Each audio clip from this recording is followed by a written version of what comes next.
What's up YouTube, Dale here from Zephyr, and today we're bringing you more commentary from a live duel locals. So on the left we've got myself playing Maliss, and on the right we have Yubel. So we're going to be starting off with Engage. Now this is going to show you what the Sky Striker engine can kind of do for you, going straight into the drones. Now this is the bit of the risky part, is if they droll you, you have to, you chain the drones, but it doesn't really get you much further. So droll can be a bit of an issue. That's when all the Maliss cards start coming into their own.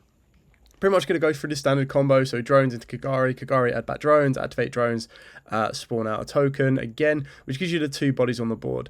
So now with the remaining 4 cards in the hand, all you really need to do is have access to a starter. I try where possible to maintain my normal summon so that if anything does go wrong down the line, I still have my normal summon that will allow me to combo off, because at the end of the day, if your opponent Nibiru's you can still turn that token into a Link Spider, normal summon a monster, and then move on from there. So we set a card just to kind of bluff the target dodge, or if it is one of the track cards, to do the target dodge after bringing back Dormouse, banishing Rabbit. Rabbit gets you the GWC, which means that possibly is a TB11 set along the back row. I just can't remember exactly off the top of my head. But you can see that we've got the additional monsters on the board now, so that we can kind of make our Link plays, which means it allows you to kind of play through or pass or dodge having to go through Haggard Lizardos and Splash Mage, which are both kind of like integral crack points, I suppose, or like weak spots. Because if you hit the Haggard Lizardos, yes, of course it banishes as cost, but if you were to strike it so it never hits the board, or if you Ghost Ogre it, they just go back to square one because they only have 1 monster on the board, so they can't get into their monsters, whereas the Engage package allows them to do so. So at this point what we're doing here is obviously we're going Red Ransom's been banished, it's coming back to the board off the TB11, it allows you to summon out or banish Dotscaper, and Dotscaper allows it to summon itself back to the board. So they're just checking that it can come back from the banish zone. This is the first time they're facing Maliss, so obviously Maliss isn't running around at our locals at this moment in time. There's probably more Ryzeals floating there than anything else at this exact moment in time. So we're pretty much building our board from here. We should be able to end on our strongest board, which is going to be drawing 2 more cards, plus drawing 1 more off of the back of White Binder, so drawing 3, setting up a terahertz, and that's kind of like your ideal scenario. We do have the benefit of a White Binder if you wanted to set the additional trap card, which means we don't need to ballast a Manish monster on the board, but honestly I would just recycle the TB11, because you always want to make sure that you're setting the MTP07, again loads of different little things on this one. You want to make sure you're setting that during your opponent's turn so that you can actually banish a Maliss monster, because that's when you're going to get the most advantage off the back of it, but that's something you can kind of consider. So we activate the field spell. We obviously go with Link Decoder as Chainlink 1, Link Decoder as Chainlink 2. I probably should I've done this wrong completely. So it should have been in the previous chain, Link Decoder coming back, and this is where we fixed it, and he went Skullmeister on the Link Decoder. I was like, yeah, okay, cool, fine. Activate the field spell, banish the Maliss, and then the Maliss comes back. Firewall, return 2 to the hand. This then allows me to, once I link off, I can bring the Chessie Cat down, which will have its effects regained, basically, and then go from there. So I haven't used my normal summon. So because of the Link Decoder being stopped, which is obviously one of them niche elements that has happened, that's where that saving that normal summon kind of comes into clutch for that point. So we link off going to Heart's Crypto, we then get to go into Chessie Cat. Chessie Cat then banishes a Maliss from the hand to allow itself to give me draw 2 new cards. We then link all of those into the Terahertz. Terahertz will send the Dray Swarm, and then off of the back of the Dray Swarm, we've got the Spell and Trap Negate as well. We've only really eaten a Skullmeister, which is just like an interesting tech that they're trying out. They might be better off with a different hand trap on that one, but it has kind of come up for them where they can just normal summon it as an 1800 beater in the worst case scenarios. I'm just explaining the Dray Swarm has the ability to negate a spell and then kind of work it on from there. So we've also got the ability of Dray Swarm to activate, and it's kind of like one of them ones, do I want Gate to resolve? Honestly, I kind of don't, and I don't really want it to stay on the board. So getting rid of it off of the Dray Swarm is quite important, because then it means that doesn't really stay. It's then going to activate talents, which is quite interesting as well. So I kind of questioned, do they want to take it? Do they want to draw? Do they want to look at my hand? They choose to draw, which is interesting because then I get to draw them after that. Not that that's perfect against Yubel, because if you're able to play around it, you do have a bit more playability. But you can see that they've gone with Lotus, and as soon as they normal summon the Lotus, we go Pack Bit to then spin back, discarding another droll that we opened up in the hand. So this just stops them getting Yubels into rotation, which is like the ideal scenario to like stop that happening. And then putting into the back row, it kind of gives you a bit more advantage. So we're now going to be able to summon back the White Binder during their turn still. White Binder will then banish 3 from the graveyard, so you're obviously going to go for Heart's Cryptar. I've gone with White Rabbit and Red Ransom. So I'm going to pay another stack of life points. But the idea is that doing all of that after I gain the life points off of the GWC is this will then allow me to get Heart Scripter back to the board at 5k. It will let me get Red Ransom back to the board, and then also let me get the Maliss back to the board. And what I'm trying to do here is I'm trying to clear off that back row before it becomes a threat, because this is all during the end phase. So if that back row was something like, I mean, Imperm's not the biggest issue, but if it was something like a strike, if it was something like a rivalry, which I know they do play, not that rivalry is the biggest issue in the Maliss matchup, they could be messing with a Gozen, you just never know. So it's like, it's not worth taking the risk. Like in the end phase, if you have the ability to clear it off, I might as well do it. So we're just moving our plays here from that one. We then pay another life points to get back the Dormouse. So we've got a starter. We're going to use Red Ransom, Heart Scripter to get rid of the back row. They're contemplating activating. I was like, you can't, because it was set this turn. This is all still in their end phase, and they're still like, what? You're still doing loads in my end phase. So we're going to draw for turn, and then this is where the Terahertz comes in massively clutch. Now, one big thing to note is that unfortunately this person doesn't own a Phantom of Yubel as of yet. The idea is that we've only just got the most recent OTS pack, so hopefully once more of those get open, more Phantoms will be in rotation. He opened up 2 Spirits, which is obviously great, but with Terahertz it can negate them in the battle phase, so they can't actually summon down or do anything or block, so there wasn't really a lot they could have done.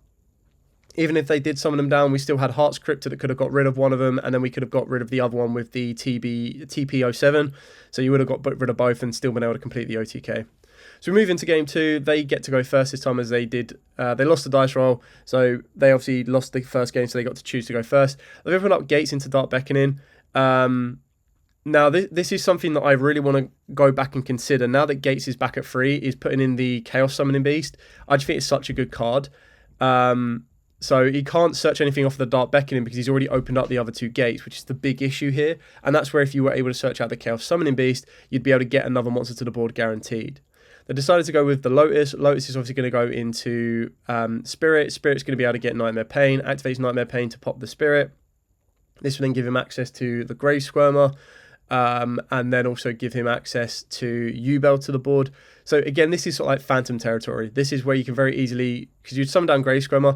I found it very interesting that he chose with Grey Squirmer to destroy itself and then to banish it to bring it back, rather than destroying the Yubel to float into a Terra Incarnate. But then my thoughts is that maybe he's hard open the Terra Incarnate, and that's just the one big thing that this deck lacks when it doesn't have access to Phantom of Yubel. So he has to play it a little bit differently. Hopefully that will change in the upcoming weeks, as I've already previously mentioned. But it looks like they've discarded Shyama to bring back the Lotus. And then he's using the Shyama in the graveyard to pop the Dark Beckoning, to then link into what I'm assuming is either Rage directly or Yama. Yeah, Yama's going to search out the Shavara. So again, it's a little bit different from the standard route of plays. And obviously playing the Shyama is still on a little bit of an older combo. It's just testing post-ban list, like what you can change up. And again, he doesn't have the Fiendsmith either. So keep in mind, it's relatively budget. Like, no one's breaking the bank on this one. And they're still able to kind of combo off. It's just trying to remember that Varudras and everything else. So it's always going to be interesting to see where we're going with this one. So he sets an Unchained Trap card, which is the pop ones. So he destroys that, but then obviously he can't summon from the deck.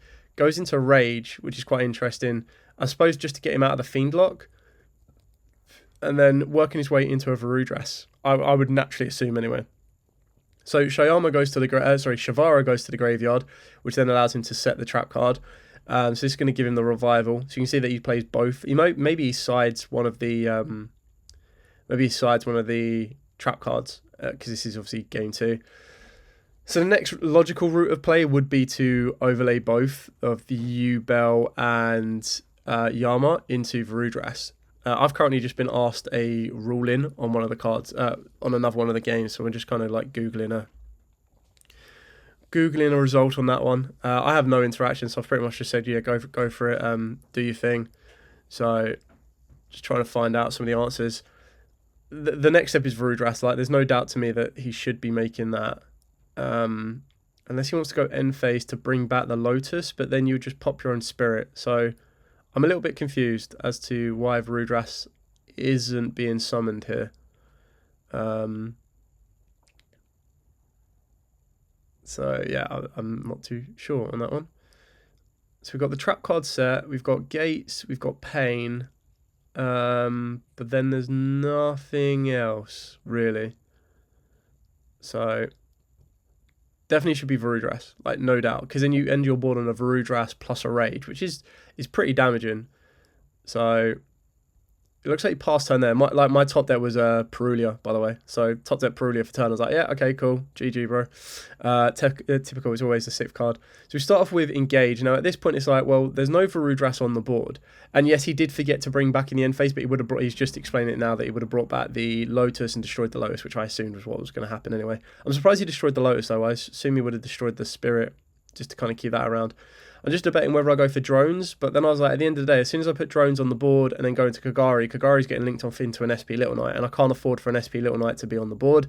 And this is the big difference. I think I understand why he kept the Spirit of Yubel and Yubel on the board, because with Nightmare Pain up, the idea is that if you put Varudras on the board, you have no attack protection. Like literally anything goes to battle phase, tries to kill the Rage and then move on from there. You've got a revival from the grave of an Unchained monster, and of course if anything gets destroyed, you bring it back with the trap card. We go for Widow Anchor anyway, because this is obviously the only thing that's on the board, so we Widow Anchor to negate the Rage. This is obviously where Varudras would come in. With hindsight, Varudras would have come in handy, because then Varudras negates that. So we're going to activate the Perulia, just in case they want to try summoning stuff from hand, but it's not really that relevant right now. It was more so if they had another Spirit in the hand, I could get a draw off the back of it, but that'd still cause me issues. So we're going to normal summon Dormouse. I know they've only got one card in the hand that I'm not aware of, so we're banishing the White Rabbit. We're pretty much going to start to combo off of the back of here. The biggest kind of question is I even need to find a way to destroy the Nightmare Pain, which honestly wouldn't be that much. I'd probably much rather get rid of both Yubel and Spirit of Yubel. So we're setting 2 cards, obviously one off of White Rabbit being the TB11. Just kind of explaining like the Widow Anchor is negated, so it can't do anything right now unless it leaves the board. So we're going to put both of those together. We're going to go into a Hagar Lizardos. Hagar Lizardos banish the Dormouse, paying more life points. Dormouse is going to come back to the board. We're pretty much going to build up the combo here, and we need to be quite respectful of Yama in the graveyard as well, plus the trap card that's going to be able to revive. So we're going to go into Red Ransom. Red Ransom is going to grab us the field spell. Activate TB11, pretty much standard combo from the first game. Banish the Red Ransom, summon out Chessy Cat, and then bring back the Red Ransom. Red Ransom's effect, again, paying more life points. It's going to banish Dotscaper from the deck, which will allow you to extend. This can then lead you into Firewall. Firewall, as an aggressive option, can now bounce the cards. So that's one way of getting Rage back to the deck. And if I don't destroy any of these cards on the board, he can't Yama to bring back. So we're going to go into Splash Mage. Splash Mage is going to bring back Chessy Cat. Chessy Cat is now live as well if I want to. So we can contemplate using its effect. We're going to banish a field spell, as I do have 2 of them. So that's why we decided to do that play now, to draw more cards, hopefully help us break the board. And then with Splash Mage and Chessy Cat, we can go into White Binder. White Binder will then allow me to banish cards from the graveyard. So this is where I get rid of the Yama. So I don't need to worry about Yama floating around. I probably should have got rid of both the other Unchained monsters, but I was like, let's get a little bit greedy. Let's go with Chessy Cat and just get rid of the Shyvara. Leave the Shyama there. At least with the Chessy Cat, it comes back to the board. I can turn that into Link Decoder. Link Decoder is then going to allow me to move into Firewall. After we use White Binder's effect to set the trap card, because obviously with the TB07, I can actually use that this turn, so I can get a little bit more aggressive. So we're going to link both of those together into Firewall. Pretty standard play off of the back of this one. Link Decoder comes back, activate the field spell, going to banish the White Binder. White Binder is going to come back, paying more life points. This now gives me a double co-link on the Firewall, which means I've got 2 bounces or 2 like spin back from the grave. We draw 1 off of the White Binder. We're going to use the Firewall's effect to bounce back 2 cards. So obviously I don't want to put Spirit back in hand, because then they can use it again and I need to worry about Terahertz, or like make Terahertz to deal with it. So we give them Yubel back in hand, we give them Rage back into the extra deck, so I know that that can't float around if I do end up destroying it. We're going to link all 3 into Hearts of Crypta. This will then get rid of the Spirit. Firewall's going to summon down another Perulia, which I drew off of the back of the Chessy Cat. We're going to banish the Spirit. So that gets rid of 2. Obviously, I can activate the TB11 to get rid of 1 card as well, which will allow Hearts of Crypta to come back at 5k. So you can kind of just see how this is building and building and building and building, which is absolutely insane. At the moment, there isn't enough aggression on the board, but we do have the GWC. So we're going to banish the Heart's Crypta. This will then allow us to bring back a Maliss from the graveyard. So we go for White Binder. Keep in mind, all of my Maliss cards are going to be buffed because Dormouse used this effect at the start of the turn, which is one thing you're always going to need to remember if you are facing Maliss, because that will be not like a hidden effect, but it's an effect that a lot of people might forget about or not remember. So Heart's Crypta comes back at 5k. We're now contemplating, like, I probably should just go into access code, because I've already banished all of my Maliss monsters. So the only benefit I'll get off of making that is I'll be able to banish different attributes. So I've got Splash Mage, which is a water. I am Cyverse locked, so I can't go into SP Little Knight or anything along those lines.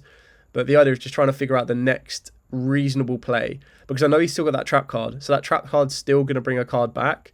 So with access code here, what I probably should have been doing is I should be dealing with, so we banish a Dark to get rid of the Nightmare Pain, just in case that last card in the hand is a Spirit.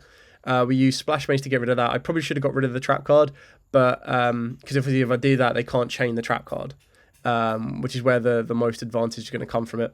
There's still enough aggression on the board, because even if they activate the trap card, they bring back Shyama. Shyama in attack or defense still gets killed by Firewall, and then we've got access code on 5k, and we've got Heart's Crypta on 5k. So it's pretty much game. He's just stood up to basically ask the question. I've said, like, pretty much got game on this one. So we're just doing the maths on this to try and figure this out, get into the last kind of couple of seconds of the turn, and then work it from there. You can kind of see the writings on the wall. It's just making sure that I have enough attack on board to play around the trap card. So he's going to activate the trap card. He's going to bring back the Shyama, and I'm like, yeah, that's fine. We'll attack it with the Firewall, and then 5k for game.